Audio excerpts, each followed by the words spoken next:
오늘은 영적 지도력, 영적 지도력이란 제목으로 같이 말씀을 나누겠습니다. 2010년에요. 칠레의 산호세 광산에서 사고가 일어나서 33명의 광부들이 묻혔습니다. 그런데 이들이 70일 동안, 2달이 넘는 기간에 70일 동안 그 수백 미터 되는 밑에 지하에 갇혀 있었는데, 놀라운 게 그 구조돼서 보니까 한 명도 희생자가 없이 전원이 구조되었다는 거죠. 근데 구조되면서 모습을 보니까 밝고 건강한 거예요. 그래서 어떻게 이 사람들이 70일 동안 지하에서 햇빛도 못 보고 그런 생명의 위험 가운데 있었는데 잘 있다가 그렇게 나올 수 있는가 보니까 이유가 그 70명, 33명의 광부 중에 그 3명의 훌륭한 리더가 있다는 거죠.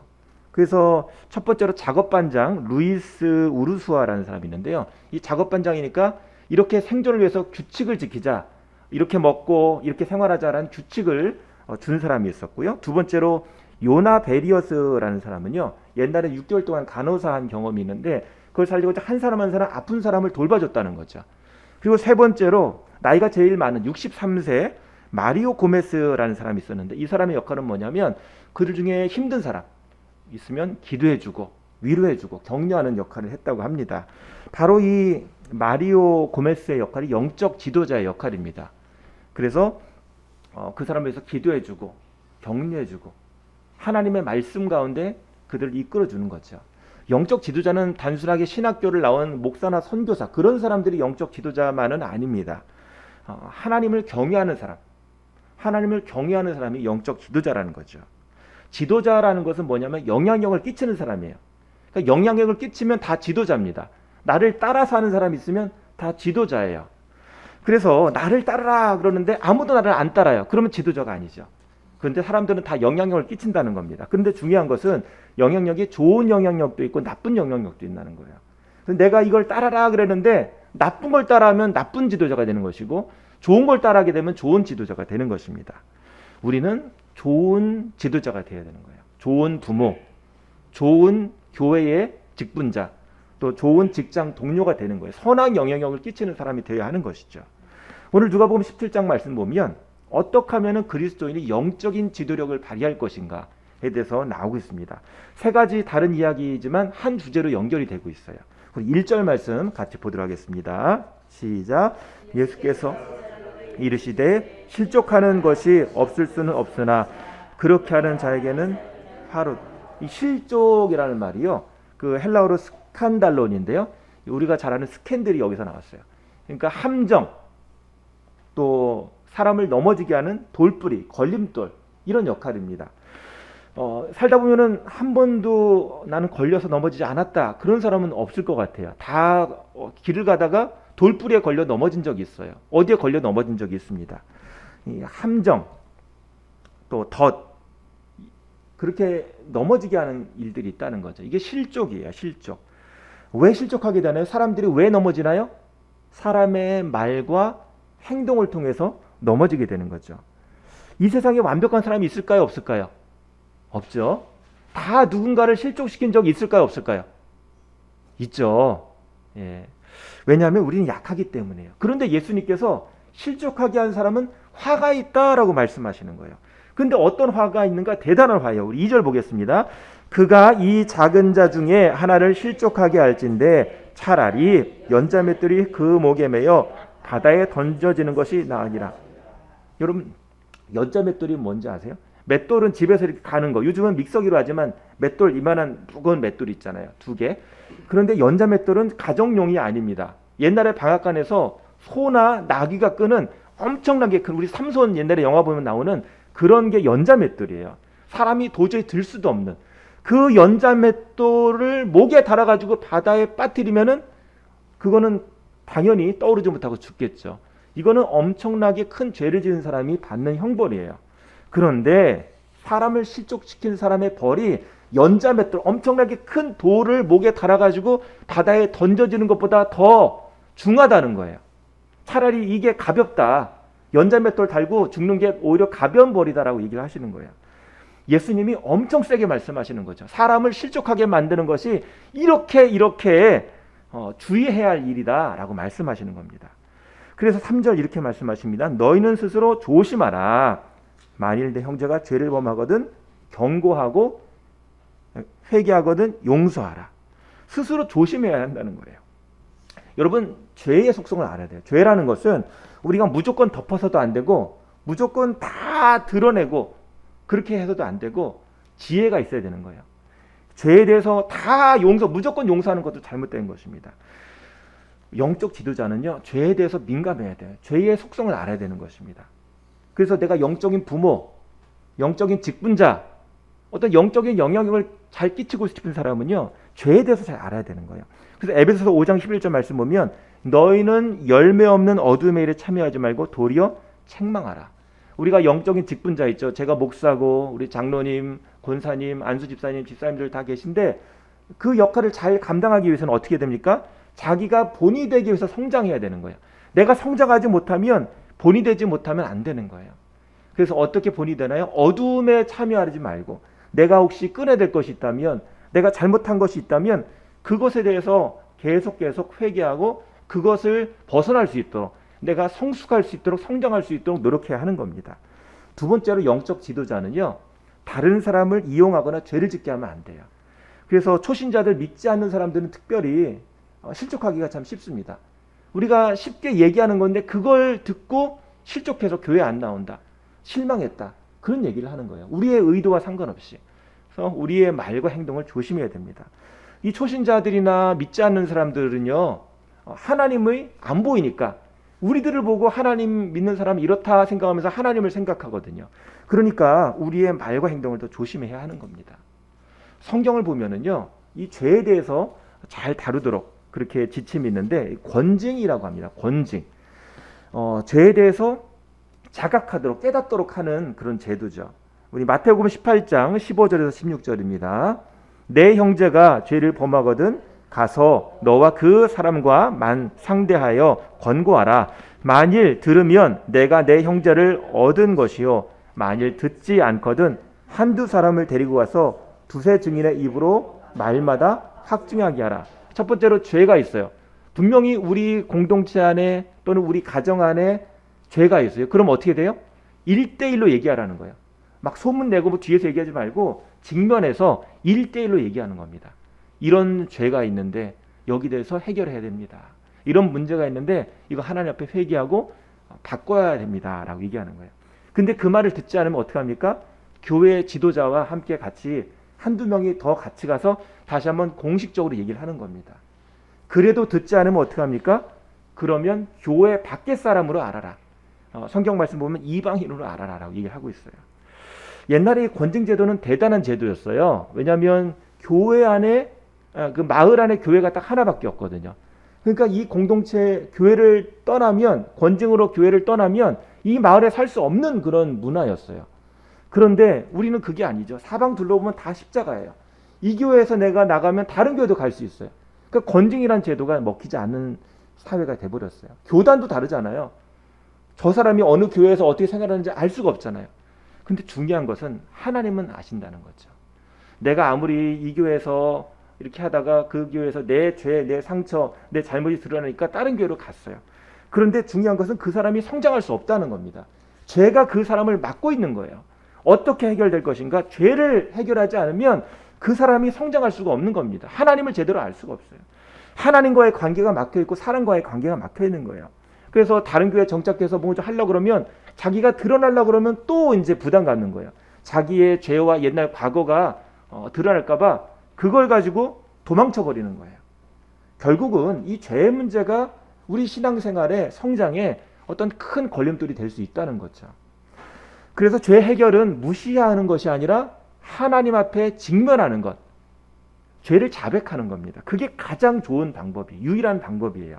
요한일서 1장 9절 우리 같이 한번 읽어보겠습니다.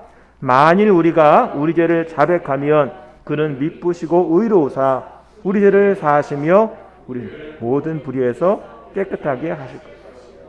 자, 자백이라는 것은 누구한테 인정하는 거예요? 하나님께 나의 죄를 인정하는 거예요.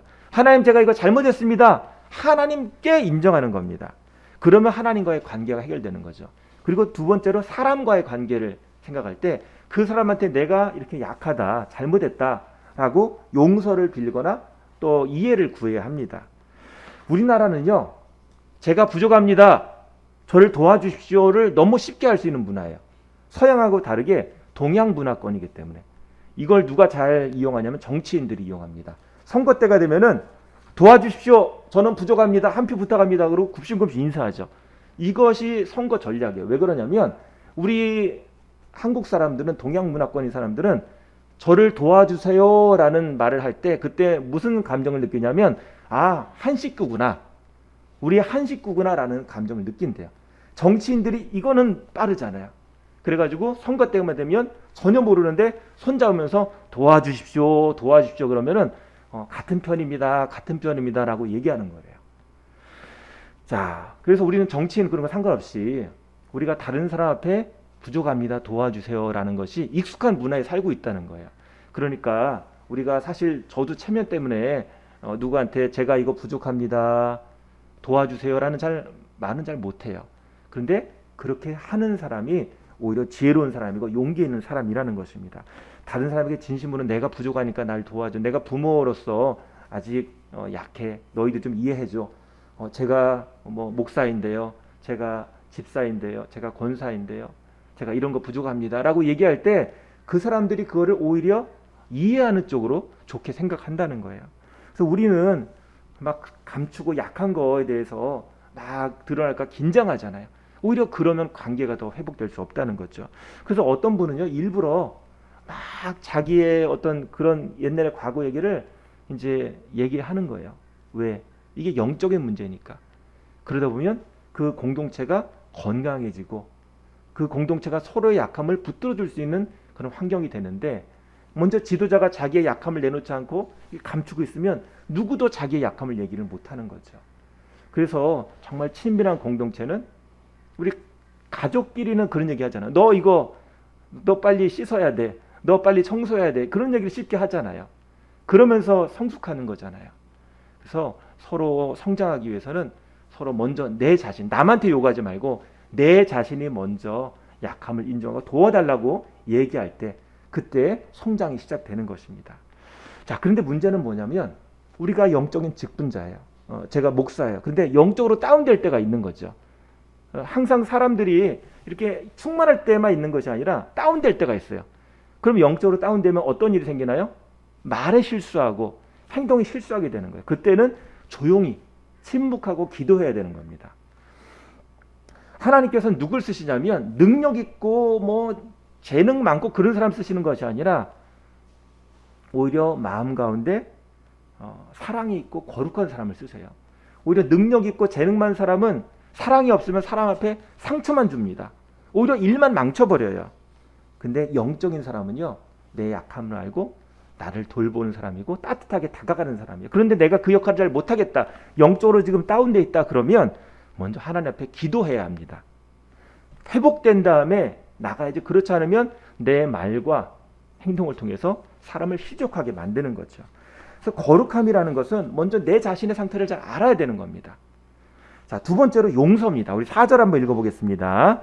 만일 하루에 7번이라도 내게 죄를 짓고 7번 내게 돌아와 내가 회개하노라 하거든 너는 용서하라 하시더라. 자, 유대인들은 3번까지 용서할 수 있다고 생각했어요. 근데 예수님께서는 하루에 7번 용서해라. 여러분, 하루에 한 번 용서하는 것도 쉽지 않은데 하루에 같은 사람을 7번 용서해 준다고 한번 생각해 보세요. 정말 쉽지 않은 일이죠. 용서는 3가지 차원이 있습니다. 첫 번째로 상대의 죄와 허물을 덮어주는 것, 또 기억에서 지워주는 거예요. 다시 들추지 않는 것. 또 3번째로 풀어주는 거예요. 그 상대를 풀어주는 거예요. 미움에서 또 보상받는 것을 놓아주는 겁니다. 이게 용서인데 참 쉽지가 않죠. 근데 우리가 왜 용서를 해야 되는 거죠? 왜 다른 사람한테 모양 빠지게 왜 용서를 해야 되는 거죠? 우리가 영적인 지도자고 영적인 부모이기 때문에 우리가 그 사람을 용서하는 것입니다. 영적인 목자가 되려면 용서해야 하는 거예요. 영적인 성장을 위해서 기다려주고 도와주는 겁니다. 그럴 때 주님의 몸된 공동체가 이루어지는 거예요. 그래서 교회가 영적이다, 또 우리의 가정이 영적이다 하려면 죄는 잘못은 지적하지만 또 회개하면 용서할 수 있는 분위기가 되어야 되는 거예요. 그래서 거룩이라는 것, 이 죄에 대한 부분, 또 사랑이라는 것, 용서라는 부분이 같이 균형을 맞춰야지 아주 건강한 교회, 건강한 가정이 될 수 있는 것입니다. 자, 그런데 이 얘기를 듣고 제자들이 깜짝 놀랐어요. 왜 깜짝 놀랐냐면 실족하는 게 이렇게 힘든 일인데 실족 안 시킬 수가 없잖아요. 근데 실족하면 연자매털에 빠져주는 게 오히려 더 쉬운 것이다 라고 얘기하고 또 하루에 7번 용서하라고 하시니까 제자들이 이거 어떡하지? 우리가 감당 못하는데 라고 생각을 한 것입니다. 그래서 이렇게 얘기합니다. 5절입니다. 사도들이 주께 여짜오되 우리에게 믿음을 더하소서 하니 믿음이 적다는 거예요. 이게 감당 못하겠어요. 믿음이 작은 요만하니까 큰 믿음 주세요라고 예수님께 요구하는 겁니다. 그랬더니 예수님이 이렇게 말씀하세요. 6절 같이 읽어보겠습니다. 주께서 이르시되 너희에게 겨자씨 하나일 만한 믿음이 있었더라면 이 뽕나무 뿌리가 뽑혀 바다에 심겨라 하였을 것이요 그것이 너에게 순종하였으리라. 겨자씨 여러분 보셨나요?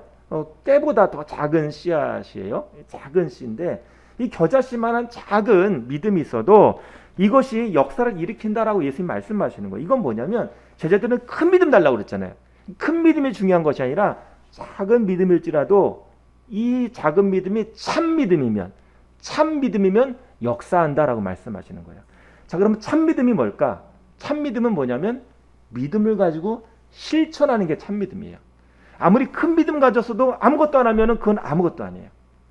작은 믿음을 가지고도 실천하면 역사가 이루어진다는 것이 예수님의 말씀이에요. 자, 그래서 믿음의 원리는 뭐냐면 진실되게 내 작은 믿음일지라도 내 상황이 어려울지라도 일단 주님 말씀 믿고 실천하는 거예요.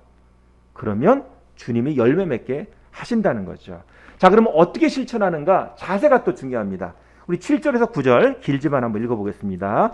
너희 중에 누구에게 밭을 갈거나 양을 치거나 하는 종이 있어 밭에서 돌아오면 그더러 곧 와 앉아서 먹으라 말할 자가 있느냐? 도리어 그더러 내 먹을 것을 준비하고 띠를 띠고 내가 먹고 마시는 동안에 수종들 너는 그 후에 먹고 마시라 하지 않겠느냐? 명한 대로 하였다고 종에게 감사하겠느냐? 여러분 옛날 시대의 그 종을 생각하면 밭에 나가서 하루 종일 일하잖아요. 이것저것 다 허드렛 일을 하다가 저녁에 집에 들어왔으면 쉬나요? 아니죠. 주일을 위해서 저녁 식사를 준비해야 되죠. 그 식사 끝나면 또 설거지지 뭐 집안 치워야지. 그런 다음에 쉬잖아요. 이것이 바로 종의 모습이지 않겠느냐. 그러고도 명한대로 했다고 주인이 종한테 아유 종님 감사합니다. 그런 얘기를 안 한다는 거예요. 오늘 예수님께서 이 말씀하시는 것은 뭐냐면 종의 자세입니다. 종은요 이것 끝났다고 아유 할 일 다 했네가 아니라 자기 일이 계속 남아있으면 끝까지 최선을 다해서 일을 하잖아요. 여기서 나오는 종이란 단어는요 헬라어로 둘로스예요. 둘로스. 종에도 이렇게 등급이 있어요. 제일 높은 등급은 뭐냐면 이제 허드렛 일, 뭐 간단한 일, 작은 일을 하는 거예요. 옆에서 뭐 서빙하고 뭐 심부름하고 그런 종인데 여기서 나오는 둘로스라는 종은 완전한 노예예요. 노예. 여러분 배너에 나오는 배 밑에서 막 이렇게 노젓는 그 노예 있죠. 그냥 사슬에 묶여가지고 정말 일만 하는 사람. 그게 바로 둘로스입니다. 예수님께서 그 둘로스라는 단어로 설명을 하신 거예요. 10절 한번 읽어보겠습니다. 이와 같이 너희도 명령받은 것을 다 행한 후에 이르기를 우리는 무익한 종이라 우리가 하여야 할 일을 한 것뿐이라 할지니라. 둘로스 종은요 무익한 종, 내가 어떤 대가나 보상을 받고 하는 것이 아니라 그냥 내가 할 일을 했을 뿐입니다 라고 얘기하는 것이 바로 이 둘로스 종이라는 거죠. 근데 바리새인은 그렇지 않았어요. 바리새인은요 열심히 종교 생활을 했잖아요. 그러면서 속으로는 보상을 받았어요.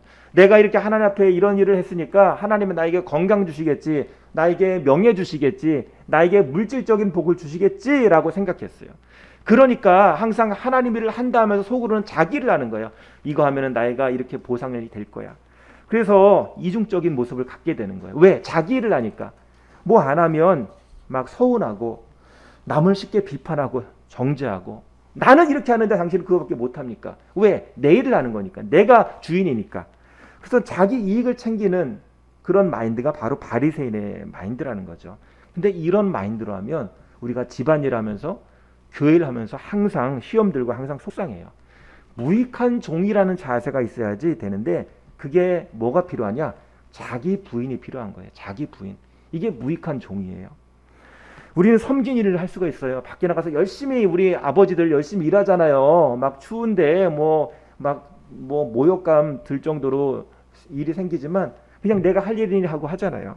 또 집안일들 어머니들 열심히 하잖아요. 요즘 뭐 남자 여자 일 구분이 없지만 집안님들 뭐 끝이 없잖아요. 이것저것 하고 또 자녀들 이것저것 일을 챙겨야 되고 정말 끝이 없습니다. 돈 들어갈 때는 끝이 없고요. 그리고 또 교회 나오면 또 할 일들이 많잖아요. 또 예배를 위해서 여러 분야에서 섬기고 또 주일학 학생들을 위해서 가르쳐야 되고 또 기회 비품 관리해야 되고 뭐 주차 봉사해야 되고 전도 위해서 뭐 태신자들 뭐 새가족들 섬겨야 되고 그런 일들이 많잖아요. 근데 그런 일 하면서 내가 내 흔적들을 발견하게 되는 거죠. 아, 이것도 내가 했는데 이거 내가 안 했으면 어떻게 됐을까?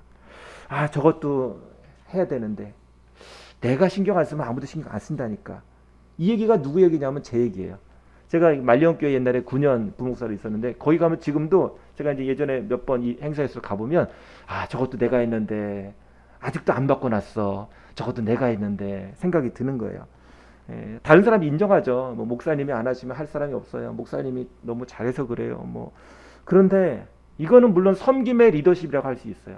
근데 이게 영적인 리더십은 아니에요. 칭찬은 받을 수 있고 그 사람이 해놓은 것 훌륭합니다. 그런데 이것이 다른 사람을 이끌어주는 리더십은 아니라는 거예요. 오히려 섭섭할 수 있고 서운할 수 있고 내가 희생한 것에서 뭔가 대가가 안 따르니까 안타까울 수밖에 없는 그런 마음이라는 거죠. 자기 부인이 있어야지 영적인 리더십이 완성이 되는 것입니다.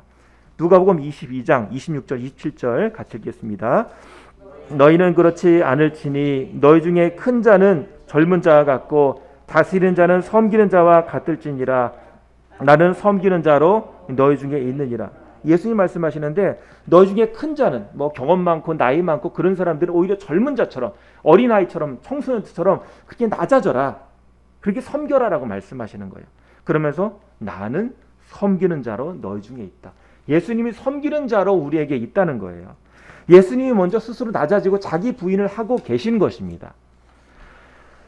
낮아짐의 본을 보여주시는 거죠. 그래서 야고보서 4장 10절입니다. 같이 읽어보겠습니다. 주 앞에서 낮추라. 그리하면 주께서 너희를 높이시라. 자, 주 앞이죠. 주 앞. 주님을 바라보는 거예요. 주 앞에 서면 우리는 낮춰야 되는 거죠. 주님의 일로 보라는 거예요. 주님의 일로. 그러면 누가 높여줘요? 그 사람들이 나를 높여주는 것이 아니라 누가요? 주님이 나를 높여주신다는 거예요. 스스로 높이라고 하면 여러분 요즘 뭐라고 얘기 듣는지 알아요? 꼰대란 얘기를 듣습니다. 저희도 집에서 잘 듣습니다. 우리 딸이 라떼는 말이야 뭐 얘기하면 또 아빠 꼰대야 라고 얘기를 아주 서슴치 않게 얘기합니다. 그러면 아, 이래 얘기하면 안 되는구나 그러는데 주 안에서 낮춰야지 인정을 받습니다. 주님이 높여주시는 거죠. 우리는 리더가 되려면 영적인 리더가 되려면 힘이 있어야 되는데 어떤 힘이 있어야 되냐면 사랑하는 힘, 섬기는 힘, 낮아지는 힘, 예수님을 닮아가는 힘이 있어야 되는 겁니다. 마지막으로 한 가지 더 말씀드릴 게 있는데요. 우리 교회는 특히 이게 좀 더 있어야 돼요. 왜 그러냐면 우리는 개척자이기 때문에 우리 앞에 이미 다 밑거름을 만들어 놓고 한 세대가 없어요. 우리가 제일 앞에서 가는 그런 개척자예요. 영어로 패스파인더, 길을 만드는 사람이에요. 그렇기 때문에 우리가 잘한다 뭐 이렇게 앞에서 우리를 위해서 박수 쳐주고 그럴 사람이 없어요. 우리가 1세대이기 때문에 힘들죠. 그런데 오히려 그 고생과 힘든 걸 통해서 다음 세대, 우리를 따라오는 그런 후배들이 잘 서게 된다는 것이죠. 그래서 개척자의 자부심이 있어야 돼요.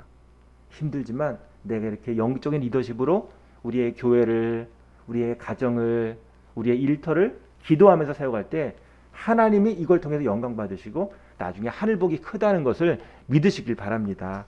그래서 영적인 리더는요, 우리가 부모로서, 그렇죠? 또는 친구로서, 또 성도로서, 직장 동료로서 이 영향력을 잘 발휘할 수 있도록 자신을 잘 돌아봐야 하는 것입니다. 우리 이 시간에 기도했으면 좋겠습니다. 기도할 때요, 하나님, 먼저 제 연약함, 어떤 죄의 문제를 회개합니다. 성숙해 주시옵소서.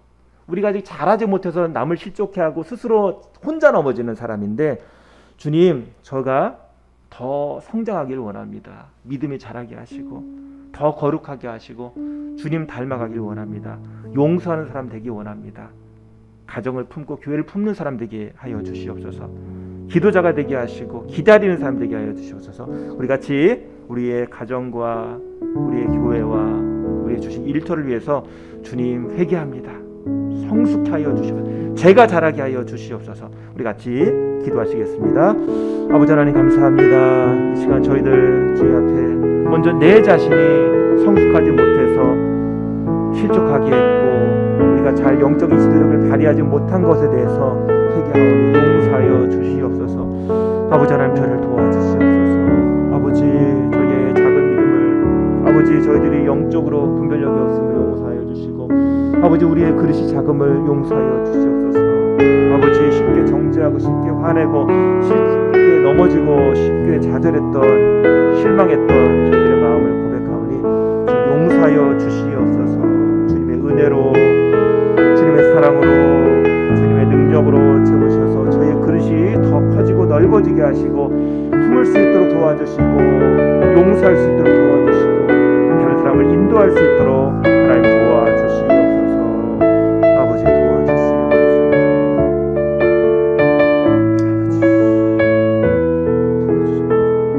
상처 입히고 용서하여 주시옵소서. 우리 두 번째로 기도할 때 주님 먼저 우리가 자기 부인하지 못하는 것이 있습니다. 종의 마음을 가까이 하여 주시고 영적인 부모, 영적인 목자의 마음을 가까이 하여 주시옵소서. 영적인 사람이 되게 하여 주시고 우리 힘으로 할 수 없사오니 성령님 도와주시옵소서. 우리 다시 한번 기도하겠습니다. 주님 아버지 자기 부인할 수 있도록 도와주시옵소서. 아버지 종의 마음으로 섬길 수 있도록 도와주시옵소서. 개척자의 마음으로 섬길 수 있도록 하나님 도와주시옵소서. 저희들은 참으로 연약합니다. 아버지 그들을 섬기고 아버지 그들을 위해서 기도할 때 주님의 열매가 맺혀지게 될 줄 믿습니다.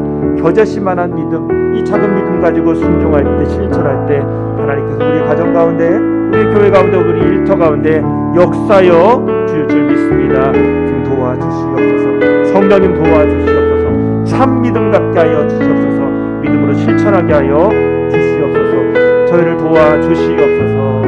아버지 인도하여 주시옵소서. 주님 아버지 도와주시옵소서. 주님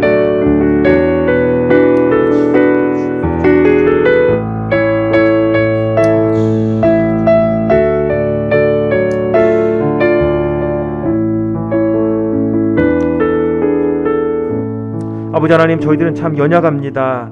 하지만 저희들 주님의 제자로서 영적인 지도력을 가질 수 있도록 저희들을 도와주시고 권면하시고 이끌어 주시니 감사합니다. 주님을 따라 자기 부인하고 섬김으로 우리에게 주신 가정과 교회와 일터를 세울 수 있도록 해주시고 다음 세대를 세우게 하시고 영혼 구원하여 제자 삼는 사역 잘 감당할 수 있도록 주님 도와주시옵소서. 예수님의 이름으로 기도합니다. 아멘. 우리 찬양하겠습니다. 당신의 그 섬김이 찬양하겠습니다.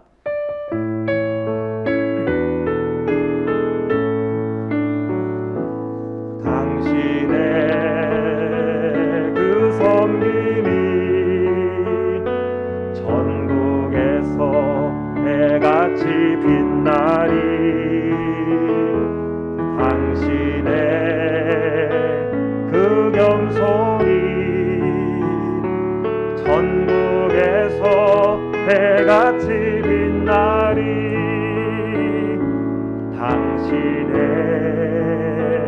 그 믿음이 전국에서 해같이 빛나리 당신의 그 충성이 전국에서 해같이 빛나 주님이 기억하시면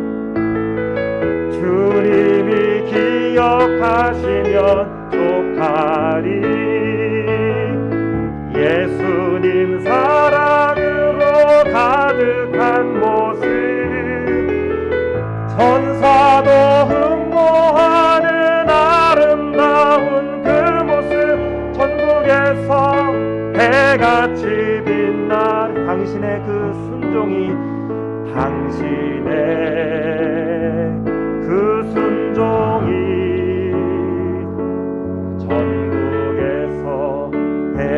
해같이 빛나리. 당신의 그 사랑이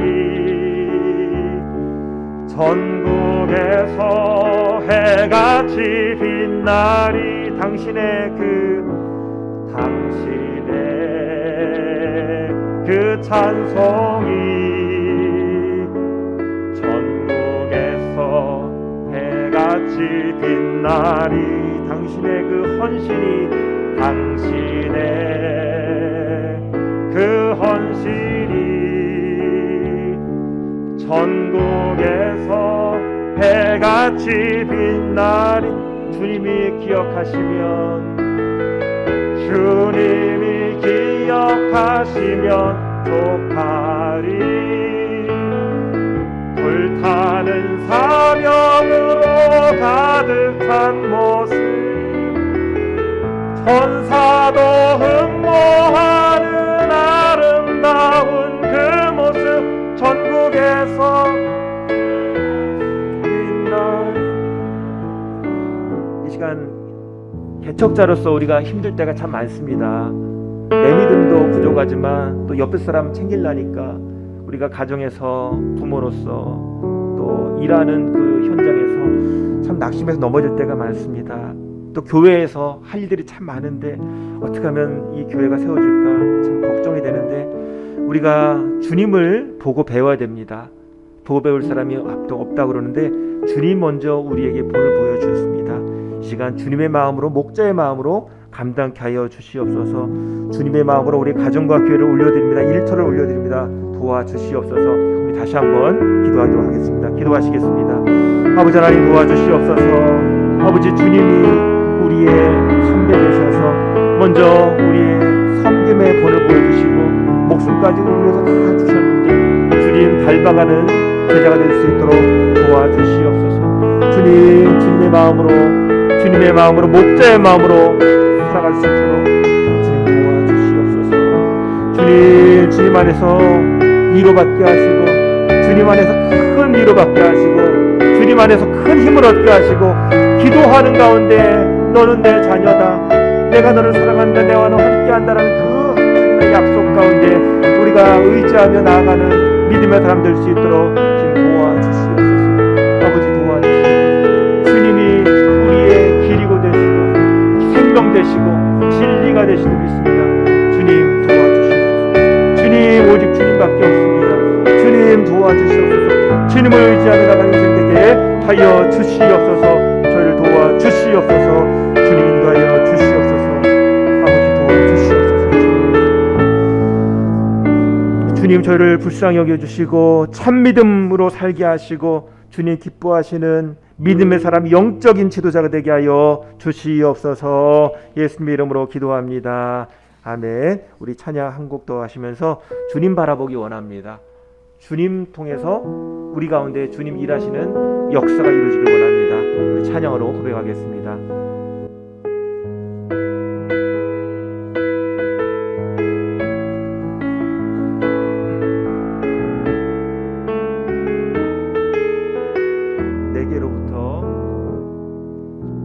내게로부터 눈을 들어 주를 보기 시작할 때 주의 일을 보겠네. 내 작은 마음 돌이키사 하늘에 꿈꾸게 하네. 주님을 볼 때 모든 시선을 주님께 드리고 살아계신 하나님을 느낄 때 내 삶은 주의 역사가 되고 하나님이 일하기 시작. 다시 한번 고백하면 내게로부터 눈을 들어 주를 보기 시작할 때 주의 일을 보겐 우리 일이 아니라 주님의 일입니다. 내 작은 마음 돌이키사 하늘 하늘에 꿈꾸게 하네. 주님을 볼 때 모든 시선을 주님께 드리고 살아계신 하나님을 느낄 때 내 삶은 주의 역사가 되고 하나님이 일하기 시작하네. 성령이 나를 변화시켜 모든 두려움 사라질 때 주의 일을 보겠네. 황폐한 땅 한가운데서 주님 마음 알게 되리. 주님을 볼 때 모든 시선을 주님께 드리고 전능하신 하나님을 느낄 때 세상은 주의 나라가 되고 하나님이 일하기 시작하네. 아멘. 기도하시겠습니다. 주님, 저희를 하나님의 자녀로 삼아주시고 하늘 소망 갖게 하시니 감사합니다. 주님, 저희가 영적인 영향력을 끼치는 영적인 부모, 영적인 목자, 영적인 지도자가 될 수 있도록 도와주시옵소서. 주님의 종으로 낮아지게 하시고 나의 섬김을 통해서 주님의 역사가 우리의 가정 가운데, 교회 가운데, 일터 가운데 일어나게 하여 주시옵소서. 영원구원하여 제자 삼는 사역 잘 감당할 수 있도록 도와주시옵소서. 이제는 우리 주 예수 그리스도의 크신 은혜와 아버지 하나님의 넓으신 사랑과 성령님의 감화교통 인도하심이 오늘 예배를 마치고 영적인 지도자로 참 믿음 가지고 주님의 종이요 제자로 능력 있게 살아가기를 결단하는 모든 분들에게 지금부터 영원토록 함께 하시기를 간절히 축원하옵나이다. 아멘.